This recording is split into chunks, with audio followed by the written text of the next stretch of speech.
Key one, that Stoic life moves fast.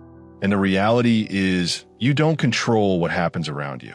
You don't control the chaos of your schedule, the curveballs life throws at you, or the things that could go wrong.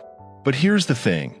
Amidst all that noise, there's a way to find stillness, to be content and focused, no matter what's going on. And that's where true peace lies, not in the things you can't control, but in how you respond to them.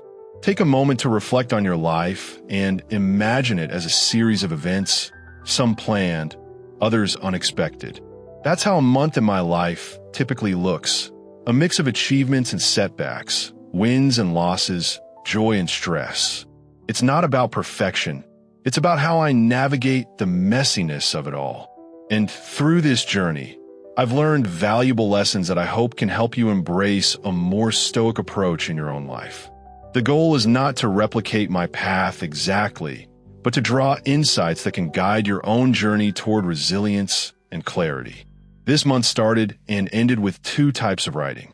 First, there was the agonizing task of finalizing my next book, Discipline is Destiny. After months of work, I was at the stage where the manuscript had been copy-edited, and now it was up to me to fix all the minor mistakes that inevitably pop up.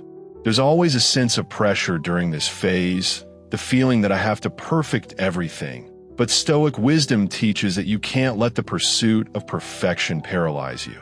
I just dove in, tackling page after page, knowing that doing something, anything, was better than getting stuck in the quest for flawless precision. At the same time, I was deep into my daily writing habit, the daily emails, articles, and ongoing projects. Writing every day is like keeping your body in shape. It's how I stay at my fighting weight as a writer. If you only show up to write when you're feeling inspired, you're treating it as a hobby. True professionals, as the saying goes, show up even when the muse doesn't visit. This consistency is the heart of Stoic discipline. But writing wasn't the only thing keeping me busy. Stoicism isn't just something I write about. It's something I live and share.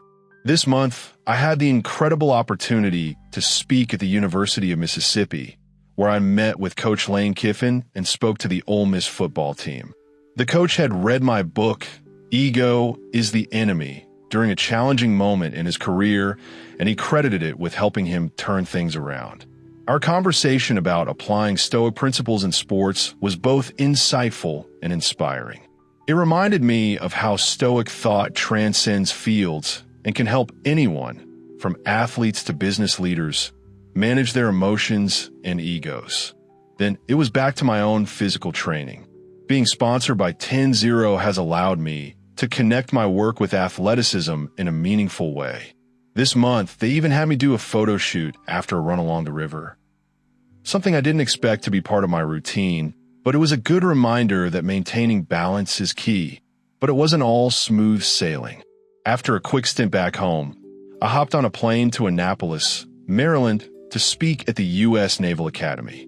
Standing before 1,000 freshmen, I shared ideas from Epictetus, Seneca, and Marcus Aurelius, teaching these young men and women how Stoicism could guide them in both their personal and professional lives. It was a humbling experience, and it reminded me that wisdom and leadership are timeless concepts that we can all apply, no matter our age or role. The whirlwind didn't stop there. I found myself traveling to Chicago, then to Austin, and later to Florida, where I gave talks, met new people, and absorbed fresh experiences. Even though the travel was tiring, I reminded myself that I could control how I responded to it, staying calm, staying present, and appreciating the opportunities in front of me. Through it all, I made a point to start each day with a win. My mornings, when I wake up early, run, and prepare for the day's challenges, are crucial. They set the tone. The Stoics knew that how you begin the day influences how you live it. A small victory in the morning, a good run, a healthy breakfast, helps anchor you amidst the inevitable stresses that follow. Even in the face of travel delays, stressful deadlines, or unforeseen challenges, I've learned that peace isn't about avoiding the chaos. It's about being centered within it. The world will always have its unpredictability, but you have the power to remain steady, calm, and focused in the middle of it all. And when the month ends, I know there will be more tasks, more goals, and new lessons to learn.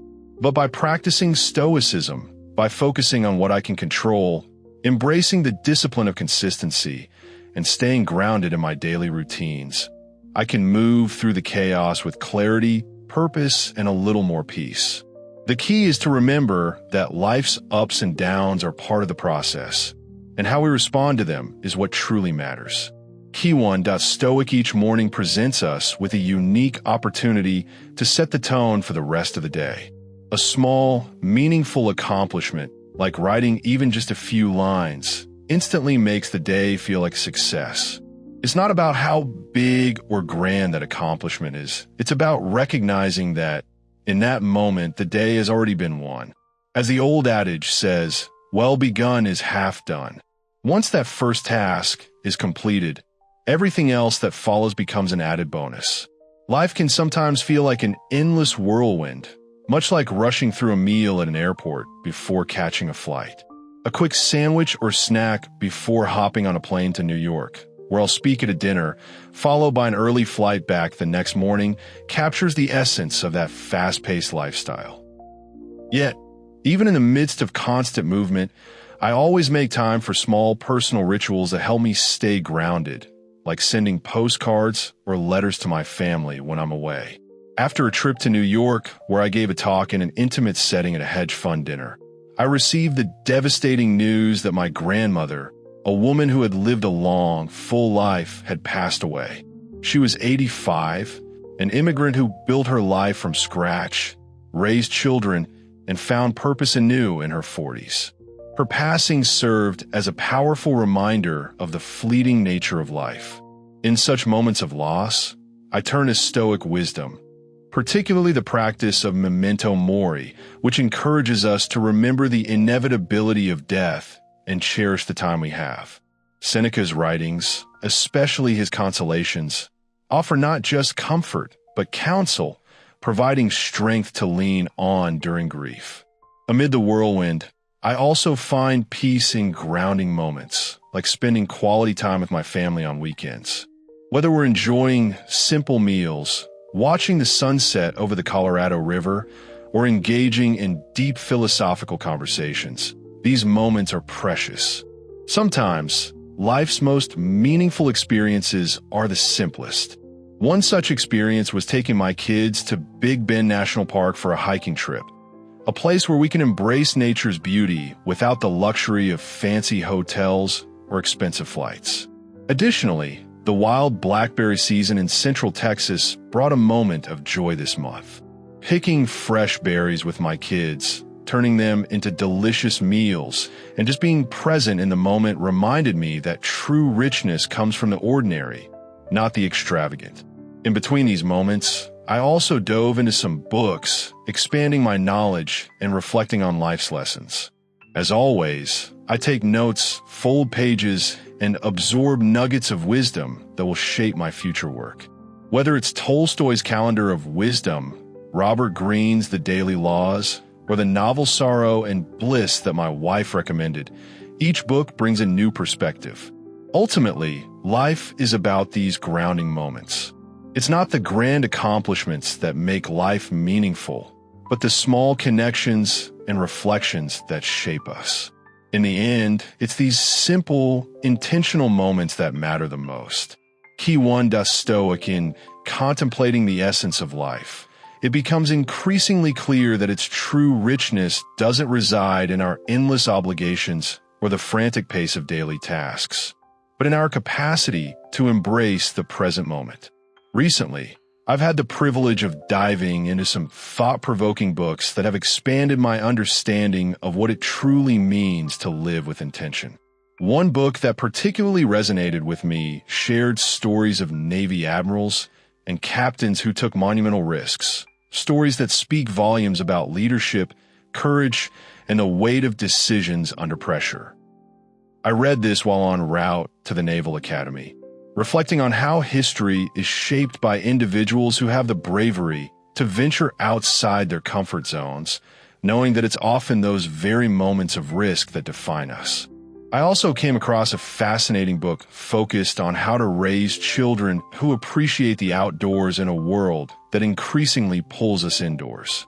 It's all too easy to get lost in the allure of screens and routines, but this book offered wisdom on how to foster a sense of wonder and respect for nature in a new generation. As a parent, this lesson resonates deeply with me. In my current research for an upcoming project on justice, I've been immersing myself in the lives of pioneers who challenged the status quo and fought for change. One biography that deeply impacted me was about Harvey Milk, a champion of civil rights who demonstrated how standing up for what's right often requires a relentless commitment to altering history. Similarly, I've been reading about Gandhi's early activism in South Africa, where he experienced firsthand the injustices that would later shape his transformative efforts in India. His fight against racial segregation is a powerful reminder that true change begins with the courage to confront uncomfortable truths. Beyond the pages of these books, one truth that has become undeniable is the importance of balance and presence in life. It's easy to become overwhelmed by commitments, and recently, my wife and I took a step back to assess our calendar. We realized we had stretched ourselves too thin, and I made a conscious decision to draw a line. This is the limit. Setting these boundaries has not only restored my sense of peace, but has also enhanced the value I bring to both my personal and professional life. In reflecting on the fleeting nature of time, I've found myself reminding myself every evening as I tuck my children into bed to savor those moments. The temptation to rush through life and check emails or scroll on my phone often threatens to steal my attention, but I've learned to resist it. Life is short, and the time we have with those we love is precious. We can never take it for granted. Seneca, the Stoic philosopher, reminds us that death is not some distant event. It's happening in the present, little by little, with each passing day. This idea serves as a constant reminder to live with purpose, to be present, and to value every moment before it slips away. In a world brimming with distractions, the key to fulfillment is cultivating stillness, the ability to shut out the noise and focus on what truly matters. It's in those quiet moments of connection and reflection that we find real meaning, not in the hustle, but in the silence of our hearts. As I look back on this month, I feel immense gratitude. Gratitude for the time spent with family, the strides made in my work, and the simple joys of running along the beach. These small, often overlooked moments turn out to be the most extraordinary of all. I urge you to take a moment today, step outside, take a deep breath, and be fully present. Life moves swiftly, but in the stillness, we uncover what truly matters. Let us move forward on this journey together, with purpose, presence, and intention.